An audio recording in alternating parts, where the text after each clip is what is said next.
제3장 도둑. 나의 소년 시절, 부모 슬하의 안락한 생활과 애정과 그리고 온화하고 좋은 환경 속에 충만된 화창한 유희적인 생활에 대해서는 아름답고 감미롭고 기쁜 얘깃거리가 얼마든지 있을 것이다. 그러나 내 마음을 움직인 것은 다만 내 생애가 밝고 또한 나 자신에 도달하는 길일 뿐이었다.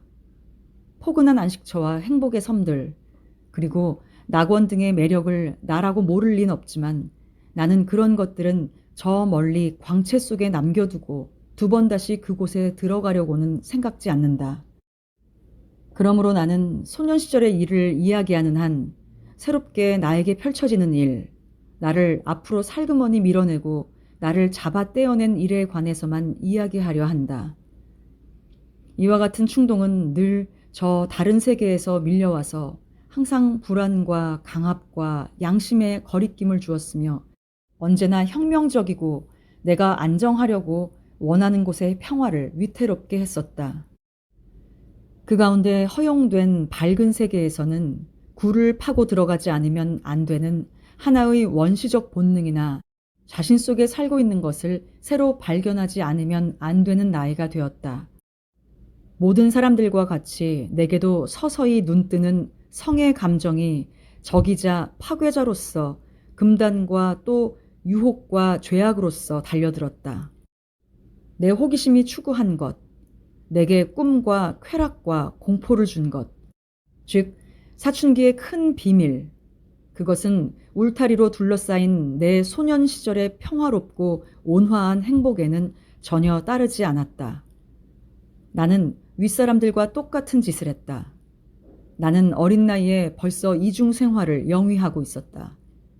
즉 나의 의식은 가정 속에 허용된 경계 속에 살면서 아스라이 떠오르는 새로운 세계를 부정했다. 그러나 심연에 숨어있는 여러 종류의 꿈이라든지 본능이라든지 소망 속에서도 살았다. 여기서 심연은 좀처럼 헤어나기 힘든 깊은 구렁의 비유. 그 의식의 생태는 그것들을 위해서 점차로 위태롭게 되어갔다. 왜냐하면 내 속에 있었던 어린아이의 세계는 붕괴되고 있었기 때문이다. 대개 어느 가정의 양친들도 다 그렇겠지만 나의 양친도 입 밖에 낼 수 없는 곳에 눈 떠가고 있는 생명의 충동을 도와주지는 못했다. 그들은 다만 현실을 거부하고 점점 더 비현실적으로 그리고 허위로 되어가고 있는 어린아이의 세계에만 살도록 예속시키려고 했다. 나의 희망 없는 노력만으로 다할 줄 모르는 심려만이 한결같이 스스로를 도울 뿐이었다. 나는 이 점에 있어서 부모들이 얼마만큼 이런 일을 이해할 수 있을지 의문스러웠다. 그렇다고 해서 나의 양친에 대하여 힐난하려고는 생각지 않았다. 자신을 완성하고 자신의 길을 발견하는 것은 나 자신의 문제였기 때문이다. 그런데 잘 가르쳐진 대부분의 아이들이 그러하듯 나는 자신의 문제를 솜씨 있게 처리해내지 못했다. 사람은 누구나 이 난맥을 체험한다. 여기서 난맥이란 흩어져서 질서나 체계가 서지 않는 일. 평범한 인간에게 있어서 이것은 자기 생명의 요구가 주위의 세계와 가장 치열한 투쟁을 하여 한 발짝씩 전진하는 고된 작업을 겪고 나아가지 않으면 안 되는 생애의 한 전환점인 것이다. 많은 사람들은 그 소년 시절이 썩고 허물어져 사랑해야 할 모든 것들이 우리들을 버리고 사라져버려 우리들은 갑자기 천혜의 고독과 죽음과 같은 차가움을 스스로 느낄 때 생애에 단 한 번 우리들의 운명인 죽음과 새로운 생을 체험하는 것이다. 그리고 아주 많은 사람들은 이 암초에 영원히 달라붙어 애통하게도 일생을 두고 두 번 다시 다가올 수 없는 과거에 편승한다. 모든 꿈 중에서도 가장 사악하고 가장 살인적인 꿈인 신라권의 꿈에 집착하게 되는 것이다. 우리의 이야기로 돌아가자. 나의 소년 시절의 종말을 고한 감정과 환상은 논할 만큼 가치가 있는 것은 아니다. 중요한 것은 어두운 세계, 다른 세계가 다시 나타났다는 일이다.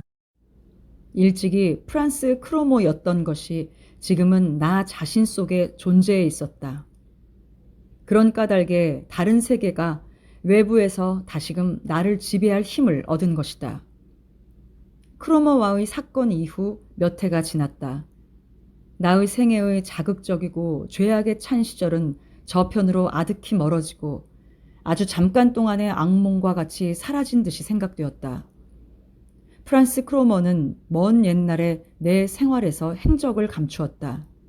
가끔 그와 만나는 일이 있더라도 나는 전혀 아무렇지도 않을 정도였다.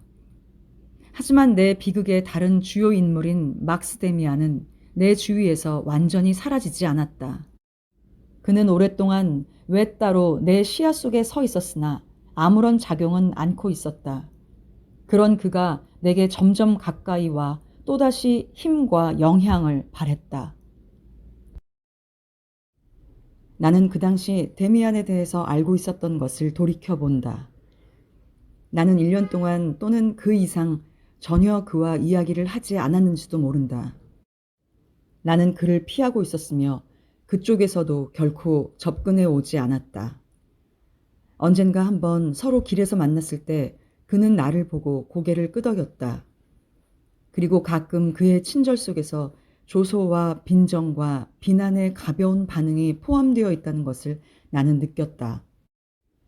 그러나 그것은 일방적으로 지나친 생각이었는지도 모른다.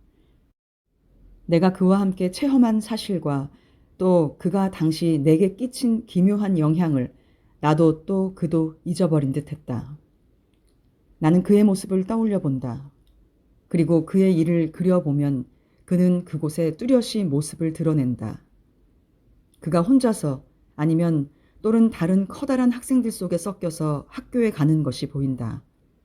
그리고 그는 다른 사람들과 다른 태도로 고독하게 조용히 하늘의 별처럼 자기 자신의 공기에 휩싸여서 걸음을 옮기는 동작이 살아오른다. 아무도 그를 사랑하지 않고 신뢰하지도 않았다. 그의 어머니를 빼고는 아무도 그와 친하지 않았다. 아니, 어머니마저 그를 자식처럼 대하지 않고 어른같이 대하는 듯이 보였다. 선생님도 되도록이면 그를 가깝게 하지 않았다. 그는 좋은 학생이었지만 마음에 들려고 노력하지는 않았다. 그리고 우리는 가끔 소문으로 그가 선생님에 대해서 완전히 신랄한 도전이나 혹은 빈정거림이라고 밖에는 들리지 않는 비평이나 말대답을 했다는 것을 듣곤 했었다. 나는 눈을 감고 생각해 본다. 그러면 그의 모습은 선연하게 떠오른다. 그곳이 어딜까? 옳지, 그것도 다시 생각한다. 우리 집 앞길이었다. 어느 날 그가 노트를 손에 들고 그곳에 서서 스케치를 하고 있는 것을 보았다. 그는 우리 집 현관에 문에 붙어 있는 새가 조형되어 있는 문장을 그리고 있었다. 나는 창가 커튼 뒤에 숨어서 그것을 보고 있었다. 그의 주의 깊고 냉엄하고 맑은 얼굴이 문장을 향해져 있는 것을 커다란 놀라움으로 지켜보았다. 그것은 어른의 얼굴이며 더욱이 탐구자나 예술가의 얼굴이며 우울한 의지가 넘쳐 흘렀다. 이상하게도 그는 밝고 냉정하고 총명한 눈을 갖고 있었다. 그런 며칠 후 나는 노상에서 그를 다시 만났다. 학교에서 돌아오는 길에 우리들은 모두 쓰러진 말의 주위에 서 있었다. 말은 농군의 달구지에 멍에를 그냥 메고 쓰러져 있었고 무엇을 구하는 듯 애걸하는 듯 콧구멍을 커다랗게 벌리고 헐떡거리고 있었다. 그리고 상처 입은 곳에서 피가 흘러나오고 있었기 때문에 그 옆 흰 길의 먼지는 점점 검게 젖어갔다. 나는 기분이 좋지 않아 그 광경에서 얼굴을 돌리고 데미안의 얼굴을 보았다. 그의 시선은 말의 머리를 보는 듯했다. 그는 앞으로 헤치고 나오지 않고 제일 뒤에 그답게 태평스레 그리고 아주 점잖게 서 있었다. 그의 시선은 말의 얼굴에 박혀져 있는 듯 했으며 보통 때와 같이 깊고 조용한 거의 무엇에 심취해 있는 듯 하면서도 냉정하고 깊은 주의성을 지니고 있었다. 나는 그를 오랫동안 눈여겨보지 않을 수 없었다. 나는 그때 의식에는 떠오르지 않았지만 무엇인가 독특한 것을 느끼고 있었다. 내가 데미안의 얼굴을 보고 있으면 그것은 어린아이의 얼굴이 아니고 어른의 얼굴로 보였다. 그러나 내가 본 것은 그것뿐이 아니었다. 나는 그의 얼굴이 어른의 얼굴도 아니고 어떤 다른 것이라는 것을 잠시 느낀 듯 생각되었던 것이다. 그리고 어떤 부인의 얼굴과 같은 점이 그 속에는 있는 듯 했다. 특히 그 얼굴이 내게는 일순간일지라도 어른답다든지 어린아이 같다든지 또는 나이 먹었다는 것이 아니고 1000살이나 먹은 듯 어쩌면 초시간적인 것, 우리들이 살고 있는 것과는 판이한 다른 시대의 인장이 찍혀 있는 듯이 보였다. 간혹 짐승 같은 것에서는 그렇게 보이는 일이 있을 수 있었다. 그리고 나무라든지 별이라든지 그런 것에도 지금 나는 어른이 되어 말할 수 있는 이 일을 그때는 알지도 못했으며 정확히 느끼지도 못했다. 그러나 무엇인가 이와 비슷한 것을 느끼고는 있었다. 아마도 그는 풍미로웠음에 틀림없다. 10중 8구 그는 내 마음에 들었으리라 믿지만 내가 그에게 있어서 싫어졌는지도 모를 일이었다. 하지만 어느 쪽이라고 결정하지는 못했다. 나는 다만 다음의 일을 알 수 있을 뿐이었다. 그는 우리들과는 판이했다. 그는 동물과 비슷하지 않으면 영혼 같거나 환상과 같은 것이었다. 그가 어떤 것인가에 대해서는 모르겠지만 여하튼 우리들과는 색달랐다. 좀처럼 생각해낼 수 없는 다른 점을 가지고 있었다. 기억에는 그 이상의 것이 남겨져 있지 않았다. 위에 말한 것들도 일부분은 그 후 인상에서 만들어진 것이다. 그리고 몇 년이 지나고 나서 처음으로 나는 다시 그와 아주 친근한 사이가 되었다. 데미안은 관습에 따라 학급의 학생들과 함께 교회에서 견진성사를 받게 되었다. 여기서 견진성사란 칠성사의 하나. 그는 견진성사에 대해서도 또 한바탕 소문을 유발했다. 학교에서는 모두 그가 원래는 유태교도이거나 아니면 이교도일 거라고 평판이 나 있었고 또 그는 어머니와 함께 아무런 종교도 없으며 그렇지 않으면 이상야릇한 사교에 귀의해 있다고 했다. 여기서 사교란 부정하고 요사한 종교. 그와 연관하여 나는 또 그가 어머니와 연인 사이와 같은 관계로 살고 있다고 하는 등의 이야기도 들은 것 같다. 그는 아마 그때까지 일정한 신앙 없이 양육되었던 것이리라. 이 일은 그러니까 그의 장래를 위해서 무슨 불상사를 초래할 우려가 있다는 말이 될 것이다. 하여튼 그의 어머니는 그의 나이 또래의 친구들보다 2해나 늦은 지금에야 견진성사에 참가시킬 것을 결심했다. 그래서 그는 지금 수개월 동안 견진성사 준비의 수업을 받기 때문에 내 친구가 될 수 있었다. 한동안 나는 그로부터 완전히 물러나 있었다. 그와 어떤 관련을 가지고 싶지 않았다. 그는 너무나 많은 소문과 지나친 신비에 휩싸여 있었다. 그리고 특히 크로모 사건 이래 내 심중에 남겨져 있던 부채로 나를 혼란시켰다. 그리고 또 그 당시에 나는 나 자신의 비밀로 가득 차 있었다. 견진성사 준비를 위한 수업은 내게 있어서는 성적인 것에 대해 진지하게 눈뜬 시기와 때를 같이 했다. 그래서 좋은 의지를 가지고 있음에도 불구하고 경건한 가르침에 대한 나의 관심은 그 때문에 아주 방해를 받았다. 목사가 말한 것은 나로부터 아득하게 멀리 조용하고 신성한 비현실적인 세계 가운데에 있었다. 그것은 아마 대단히 훌륭하고 가치 있는 것이었겠지만 결코 현실적이거나 자극적인 것이 못 되었다. 그런데 한편의 것은 확실히 최고도로 그런 성질의 것이었다. 그런 상태인 나는 수업 준비에 대해서 완전히 냉담해졌고 그런 반면 나의 관심은 막스 데미안 쪽으로 기울어졌다. 누군가 우리들을 서로 비끌어매려고 하는 듯이 생각되었다. 여기서 비끌어매다는 서로 떨어지지 못하게 붙잡아 매다. 나는 이 실마리를 정확히 더듬어가지 않으면 안 되었다. 내가 생각해낼 수 있는 한에서는 그것은 아직 학교 교실에 불이 켜져 있는 이른 아침 시간에 시작되었다. 목사인 우리들의 선생님은 마침 카인과 아벨의 이야기를 하는 참이었다. 나는 그 이야기에는 그리 주의를 기울이지 않았다. 졸음이 와서 전혀 들을 수가 없었다. 그때 목사님은 소리를 높여 열심히 카인의 표적에 대해서 설교를 시작했다. 이 순간 나는 일종의 영감과 경고 같은 것을 느꼈다. 그때 나는 앞쪽 의자에 앉은 데미안의 얼굴이 내 쪽을 향하고 있는 것을 보았다. 그의 무슨 말을 하는 듯한 맑은 눈은 희미한 조소와 더불어 진실도 깃들어 있는 듯한 표정을 하고 있었다.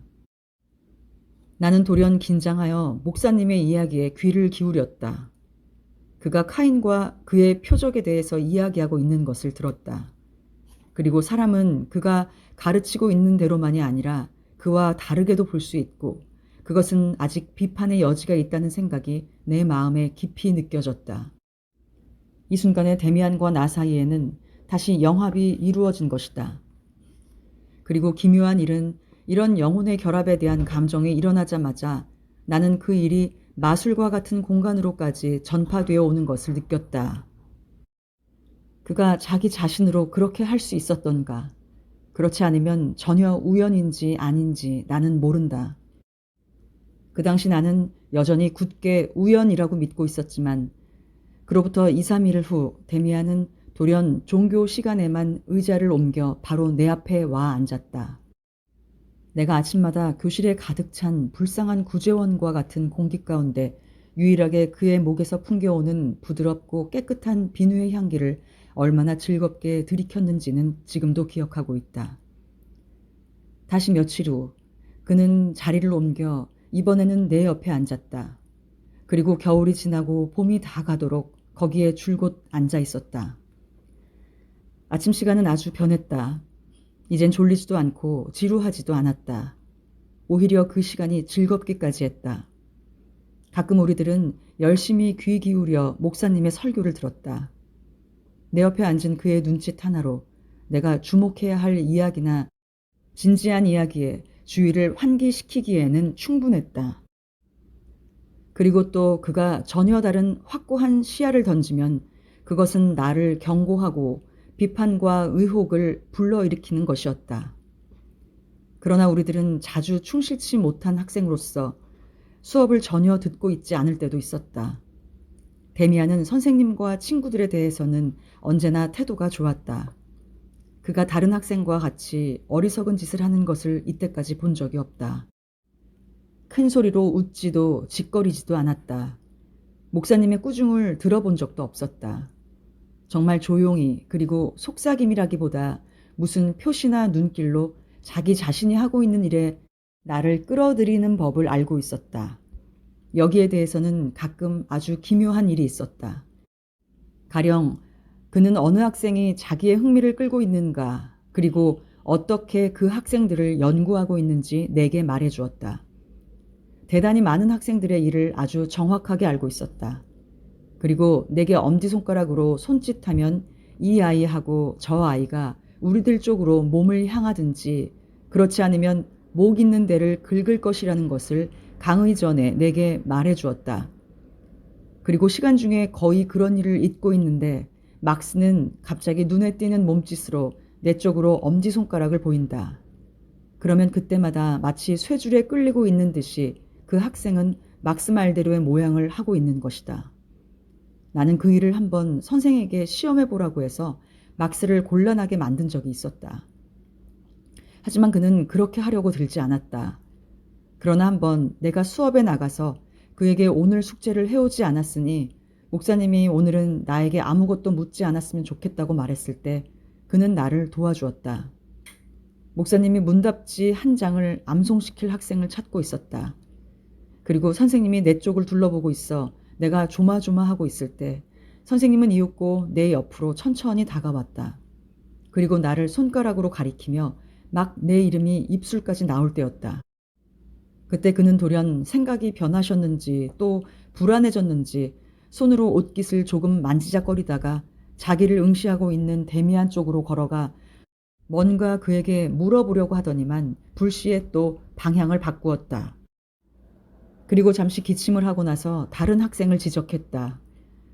내가 이 장난을 아주 재미있게 즐기고 있는 사이에 나의 친구 또한 나에게 가끔 같은 장난을 걸고 있다는 것을 곧 알아차리게 되었다.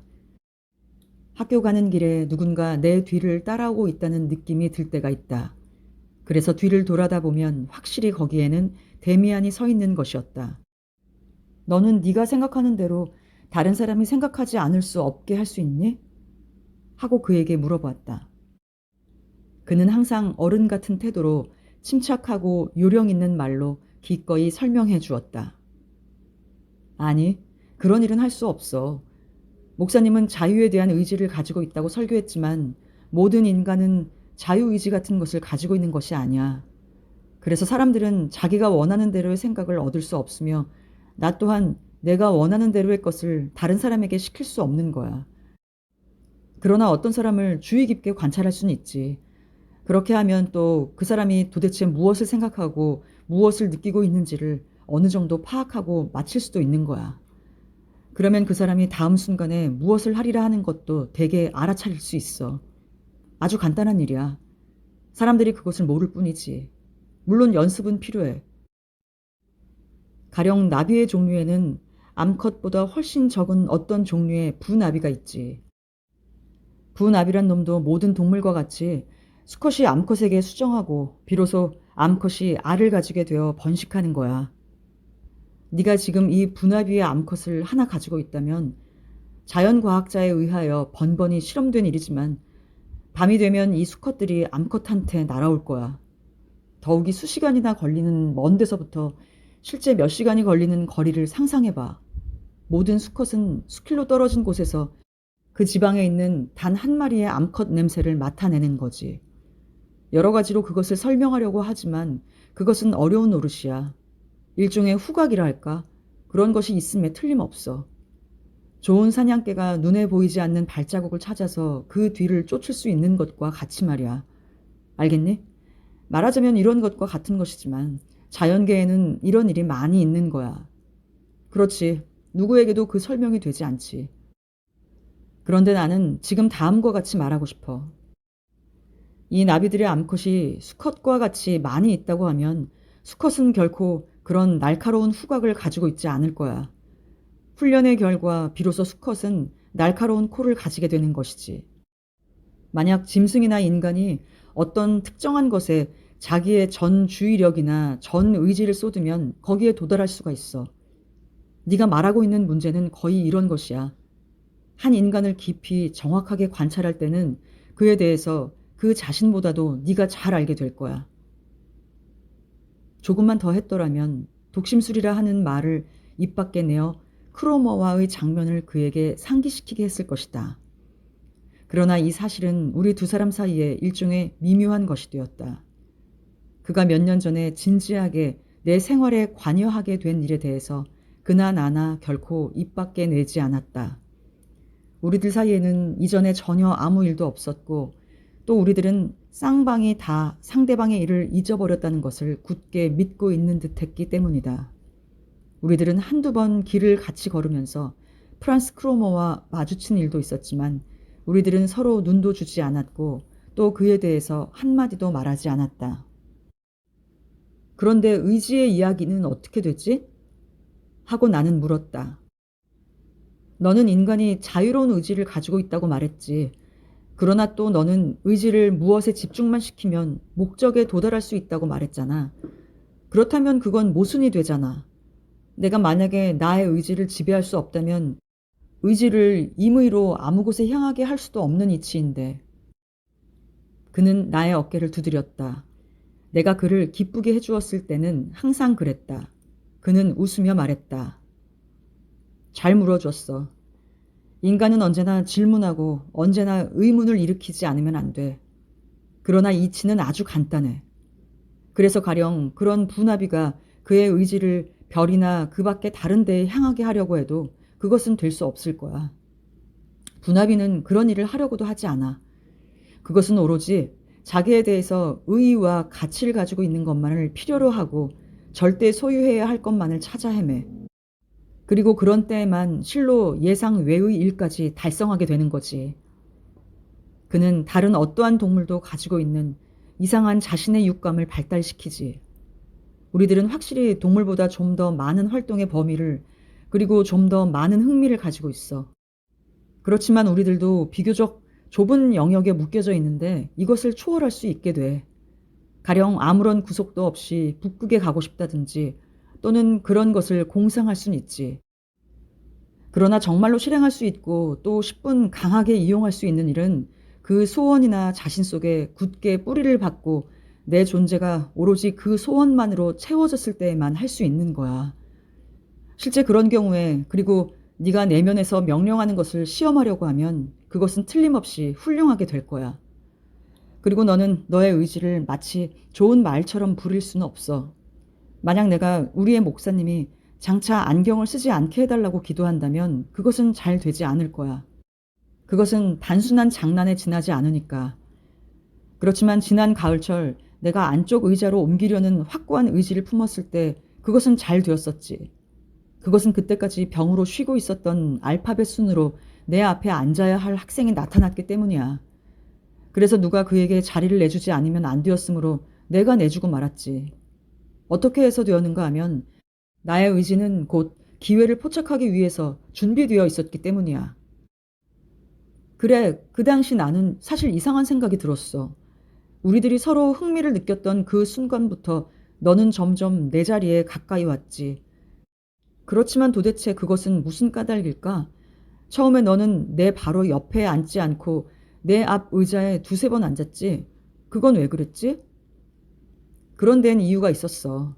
나 자신도 처음 자리에서 떠나려고 생각했을 때는 어디로 가고 싶은지 똑똑히 정하지 않았고 다만 뒤로만 가고 싶다는 기분밖에 없었어. 실상은 네 옆에 가고 싶다는 것이 내 의지였지만 그것이 의식에 떠올라 있지 않았다는 말이야. 그때 동시에 네 자신의 의지로 나를 끌고 있는 내 의지를 도와준 거야. 그리고 네 앞에 앉자 비로소 나의 소원은 간단히 절반만 이루어진 셈이 되었지. 그러니까 내 소원은 오히려 네 옆에 앉는 것 외에는 아무것도 없다는 것이 드러난 셈이야. 그렇지만 그때는 새로 들어온 학생이 없었는걸. 그래, 없었어. 그렇지만 나는 다만 내가 생각하고 있는 대로 손쉽게 네 옆에 옮겨갔던 거야. 나와 자리를 바꾼 아이는 단지 이상하게는 생각했으나 내가 하자는 대로 따라주었지. 그러나 목사님은 확실히 무슨 변화가 일어났다는 것을 눈치챘어. 그러나 그 일은 그의 의식에까지는 떠오르지 않았던 거야. 나의 의지가 그것을 거역하고 그렇게 되지 않도록 쉴 새 없이 그를 방해했기 때문에 인정 많은 그 선생님은 이상하다는 것을 이따금씩 느끼고서는 내 얼굴을 보며 생각하기 시작했지. 그러나 나는 그때 어떤 간단한 방법을 알고 있었어. 그것은 그때마다 그의 눈을 매번 지켜보는 거야. 여기에는 대개 모든 사람이 어쩔 수 없이 우물쭈물하기 시작하지. 네가 누구에게든지 무슨 일을 해치우려고 생각하고 상대의 눈을 줄곧 지켜보아도 그 상대가 전혀 당황하지 않으며 그 일은 즉시 단념하게 돼. 상대에 대해서 아무것도 달성할 수 없게 되니까. 하나 그런 일은 거의 일어나지 않아. 이런 수작이 헛일이 될 것 같은 인간은 사실 단 한 사람밖에 난 알지 못해. 그게 누구지? 나는 얼른 물었다. 그는 살며시 눈을 아래로 뜨고서는 나를 보았다. 그가 무엇을 생각할 때는 꼭 그렇게 했었다. 그러고 나서 시선을 다른 데로 돌리고 아무 대답도 안 했다. 나는 강렬한 호기심을 느꼈음에도 불구하고 질문을 거듭할 수가 없었다. 그러나 그때 그는 자기 어머니의 이야기를 하고 있었다고 나는 알고 있다. 그는 어머니와 아주 친밀하게 지내고 있었는데 내게는 아무 말도 하지 않았으며 자기 집에 나를 데리고 간 일도 없었다. 그래서 그의 어머니가 어떤 모습을 하고 있었는지 나는 전혀 알지 못했다. 그 당시 간혹 나는 그와 같은 방법으로 나의 의지를 어떤 사물에 집중시켜 어떻게 해서라도 그것을 관찰해 보려고 시도해 보았다. 어떻게 해서든지 해볼 희망이 있었던 것이다. 하나 그것은 아무것도 되지 않았으며 성공하지 못했다. 그렇다고 데미안에게 말할 만큼 용기가 나는 것도 아니었다. 아무래도 마음으로 원한 것을 그에게 고백하기 어려웠고 또 그 역시 묻지 않았다. 종교상의 문제에 관한 나의 신앙심에는 그동안 적지 않은 틈이 생기고 있었다. 나는 완전히 데미안에게서 영향을 받은 가운데에서도 나의 사고에 있어서는 아직 무신앙적인 몇몇 동급생들과는 전혀 그 이유가 다르다고 스스로 자인하고 있었다. 여기서 자인이란 스스로 인정함. 참으로 무신앙적인 인물도 몇 사람 있었다. 그리고 그들은 한 신을 믿는다는 것은 우스운 노릇이고 인간답지 않은 일이며 삼위일체나 예수가 동정녀에게서 탄생했다는 이야기는 그냥 웃어버릴 수밖에 없는 일이며 오늘날까지 이런 넋 빠진 이야기를 팔고 다닌다는 것이 부끄러운 일이라는 것을 때때로 들려주곤 했다. 나는 결코 그렇게는 하지 않았다. 내가 의혹을 품고 있는 경우에도 여전히 나는 어린 소년 시절의 체험을 바탕에 두고 가령 나의 양친들이 생애를 보낸 것과 같은 경건한 생활이 실존해 있는 것을, 그리고 이런 사람들은 결코 무가치하거나 그렇지 않으면 위선도 아니라는 것을 알고 있었다. 오히려 나는 종교적인 것에 대해서는 여전히 깊은 경애의 뜻을 가지고 있었다. 다만 데미안의 이야기나 교의보다 더 자유롭고 보다 더 개인적으로 유희적이 아니면 환상에 가득 차서 바라보거나 그 해석에 내가 익숙하게끔 만들었을 뿐이었다. 여기서 교의란 교육의 본지. 적어도 그가 나에게 들려준 설명은 언제나 기뻤고 난 또한 그것을 즐겨 따랐다. 물론 나로서는 너무 과격하다고 생각될 때도 많았다. 카인에 대한 것도 그렇다. 그리고 견진 성사의 준비와 수업 중에 한 번은 그 이상으로 대담한 해석으로 나를 놀라게 했다. 그것은 선생님이 골고다에 대해서 이야기했을 때였다. 구세주의 순환과 죽음에 대해서 성서에 쓰여 있는 것은 어릴 때부터 내게 깊은 인상을 주었었다.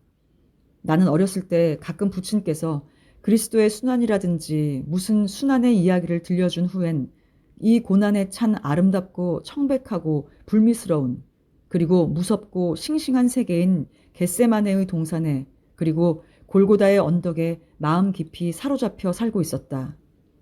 바하의 마태전에 의거한 순환의 곡을 듣고 있으면 비밀에 가득 찬 세계의 어둡고 우렁찬 고난의 빛이 모든 신비적인 전율을 가지고 내 마음을 마구 침륜했다.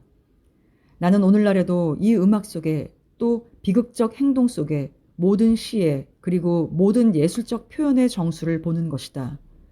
그런데 이 시간의 마지막에 데미안은 생각을 깊이 하면서 나를 향해 말했다.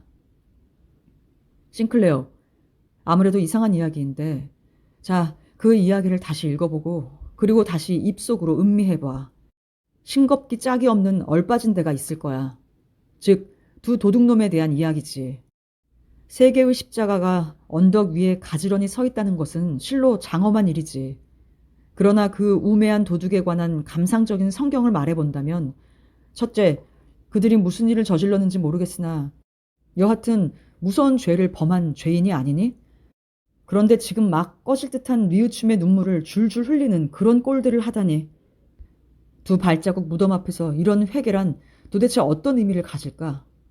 눈처럼 녹아버릴 센티멘탈이며 아주 교화적인 배경을 가지며 달콤한 속임수에 불과해. 진정한 목사의 설교거리는 아무래도 될 수가 없어. 만약 네가 지금 두 도둑 중에 한 사람을 친구로 선택해야 한다든지 그렇지 않으면 두 사람 중에 어느 쪽을 더 신뢰할 수 있는가를 생각하지 않으면 안 된다고 가정하면 그것은 울기 잘하는 개종자 쪽이 아님은 너무나 확실하지 않을까?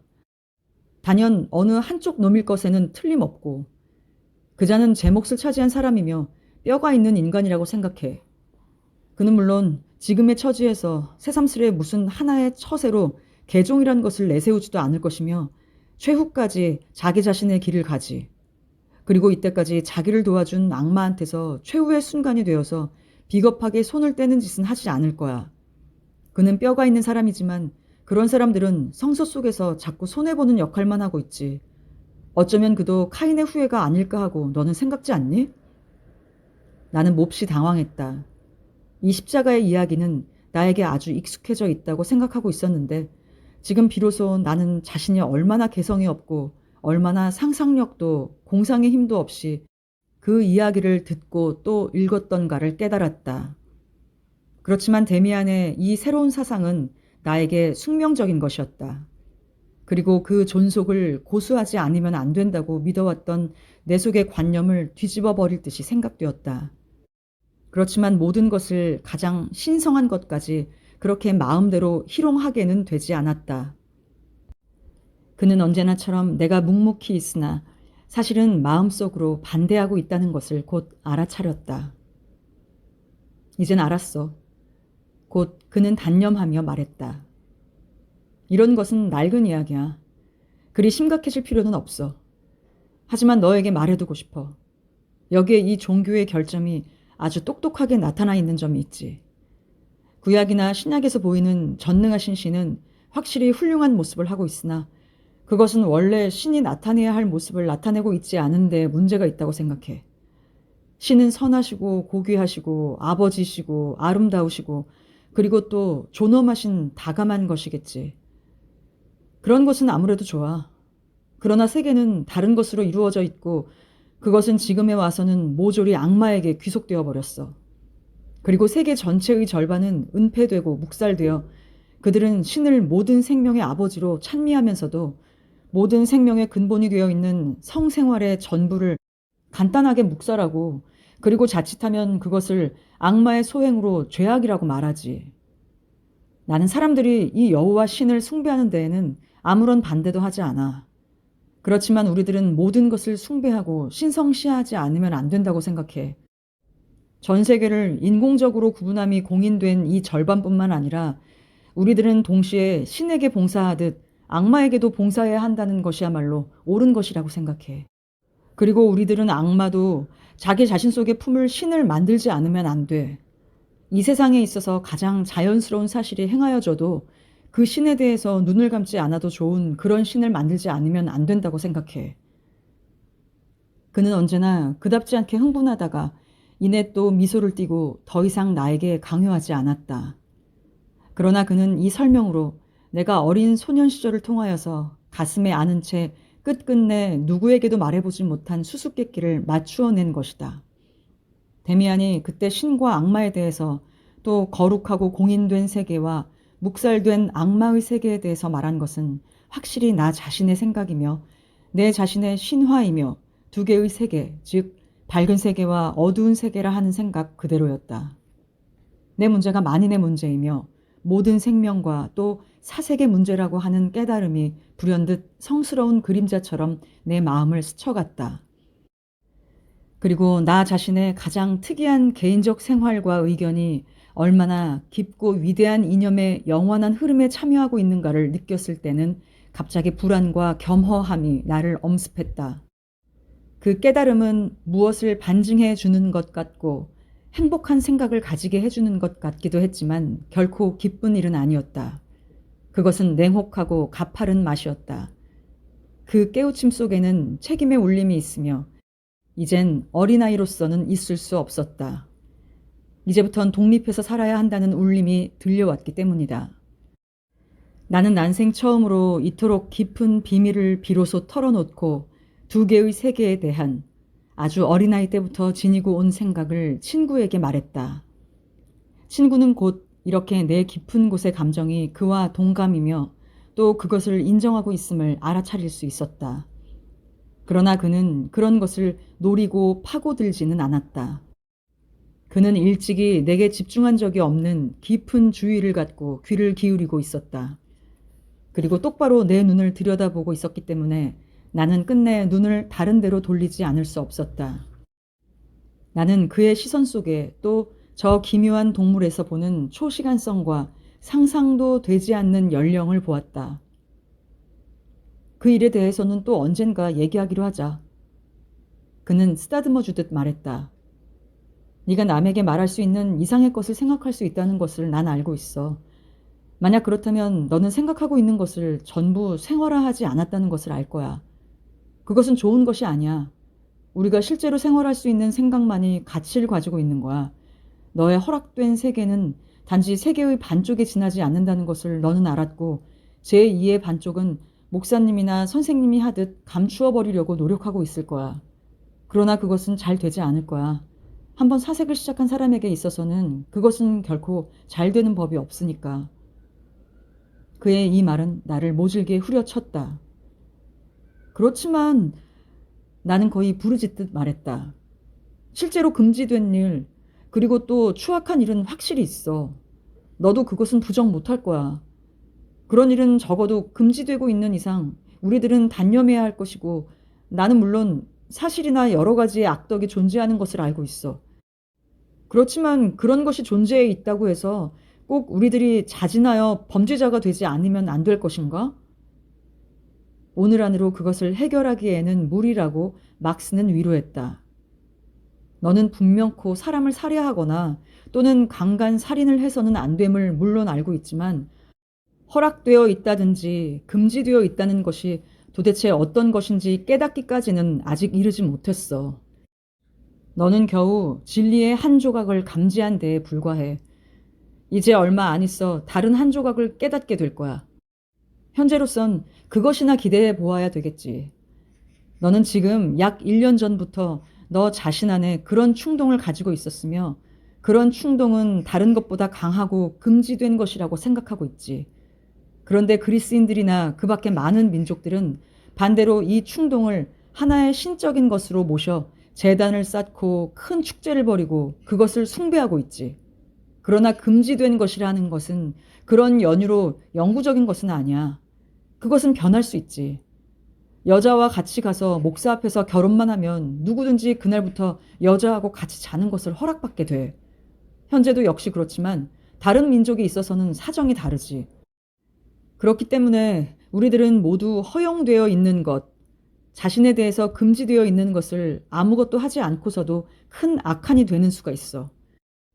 그 반대의 경우도 있는데 그것은 안일의 문제에 지나지 않기 때문에 스스로 생각하고 스스로 심판할 생각이 없는 사람은 이때까지 있어 온 금제에 복종하게 되지.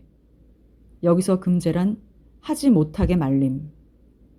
그쪽은 아니라기 때문에 다른 사람은 자기 자신 안에 있는 것을 느끼게 되는데 그런 사람들에게 있어서는 당당히 신사들이 일상 다반사라 하고 있는 일에 금지되어 있기도 하여 보통은 금기가 허락되기도 하지. 사람은 각자가 자기 자신에 대해서 책임을 져야만 되지. 그는 너무 많이 짓거린 것을 돌연 후회하고 있는 듯 이내 이야기를 끊었다. 나는 그때쯤에는 벌써 그가 느끼고 있는 것을 어느 정도 기분상 이해할 수가 있었다. 그는 아주 기분 좋게 그리고 보기에는 아무런 생각 없이 단순히 자기의 생각에 떠오른 것을 말한 듯 보였지만 언젠가 그가 단순히 짓거려대기 위한 말이란 도저히 견딜 수 없는 노릇이라고 한 적이 있었다.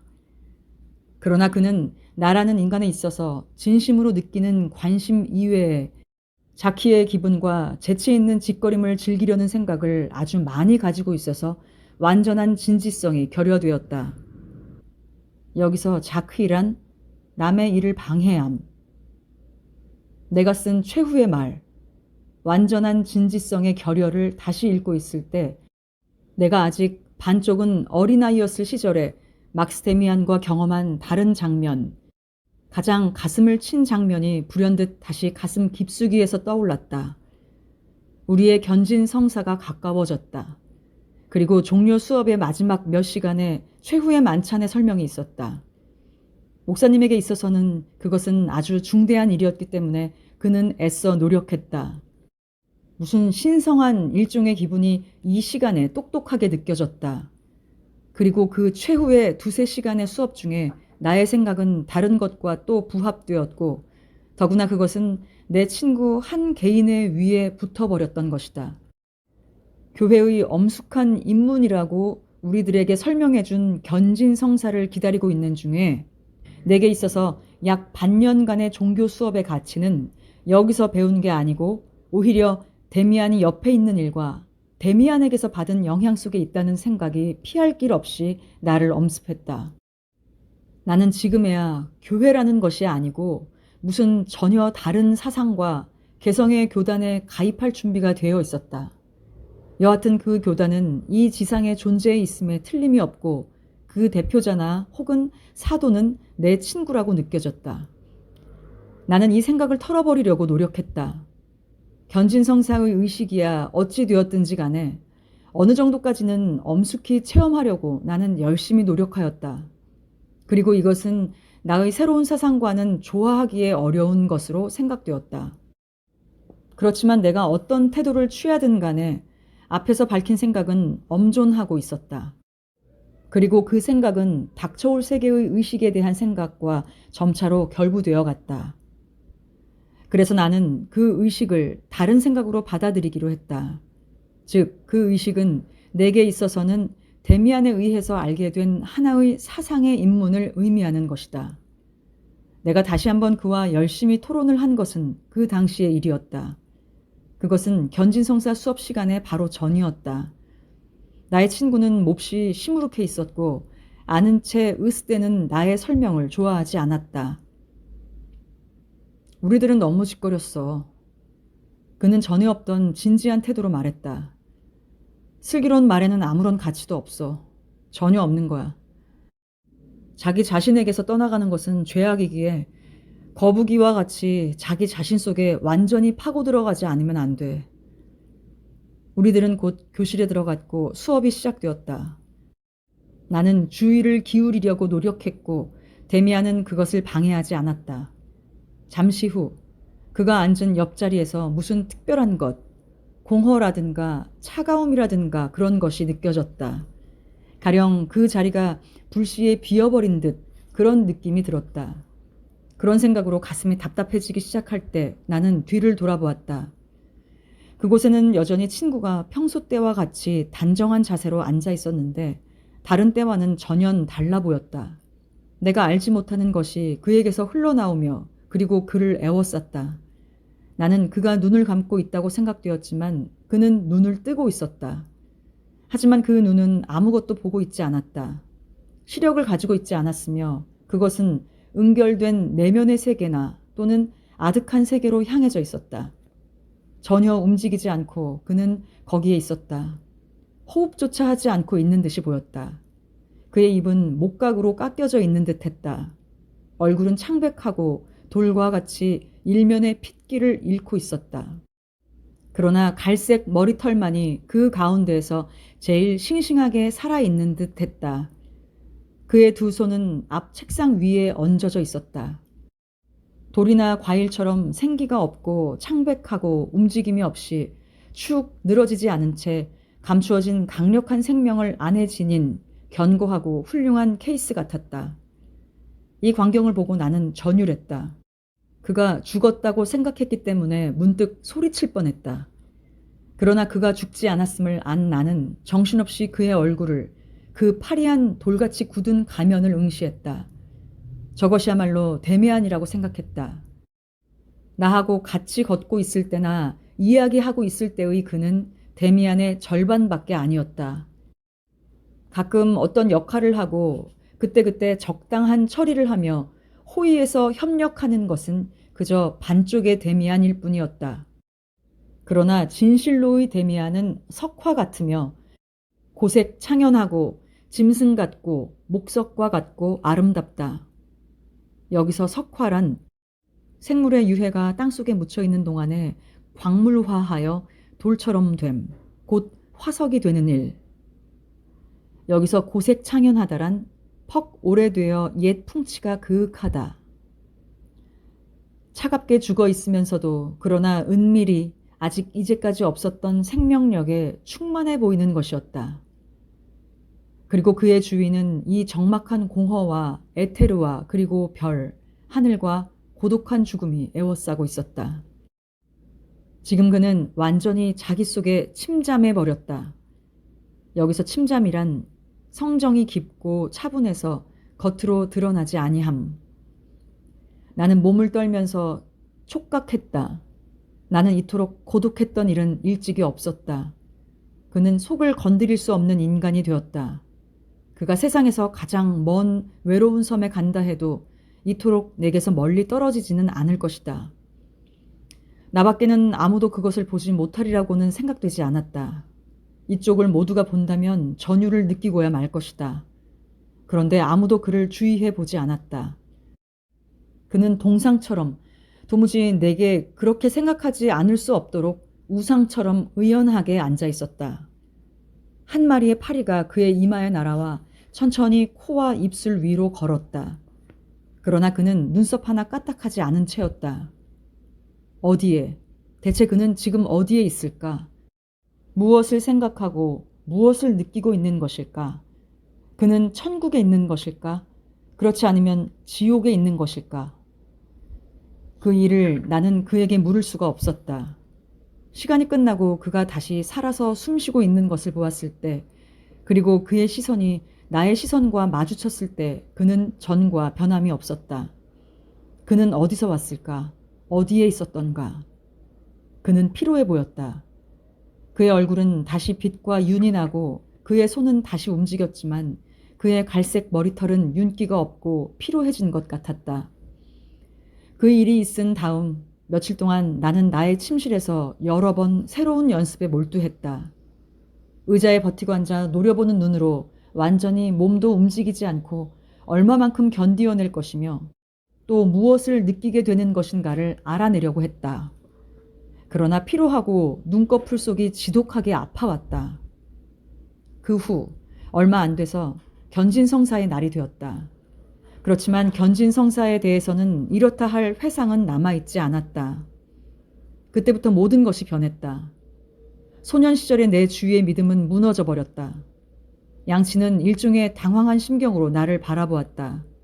누나들은 나와 전혀 인연이 먼 존재가 되었다. 소년의 꿈이 눈을 뜨니 이제까지 친숙해 온 감정이나 기쁨을 왜곡시키고 빛을 날아가게 했다. 꽃밭은 향기를 잃고 숲풀은 나무를 부르지 않고 주위의 세계는 고물상처럼 아무런 의미도 없었고 힘도 잃었다. 책은 그냥 종이 뭉치가 되고 음악은 소음으로 되었다.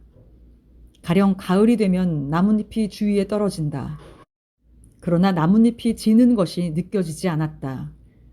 나무를 따라 비가 쏟아지고 햇빛이 흘러들고 서리가 내린다. 나무의 내부에는 생명이 서서히 한 구석의 깊은 곳으로 빨려 들어간다. 그러나 나무는 죽은 것이 아니다. 기다리고 있다. 휴가가 끝나면 나는 다른 학교에 가지 않으면 안 되고 그곳에서 난생 처음으로 집과 떨어져 있어야만 하는 것은 이미 결정된 일이다. 가끔 어머니는 특별히 정다운 태도로 내 옆에 가까이 와서 미리 이별을 고하고 사랑과 향수와 그리고 잊을 수 없는 생각을 내 마음속에 불 붙여 놓으려고 애썼다. 데미안은 여행을 떠났다.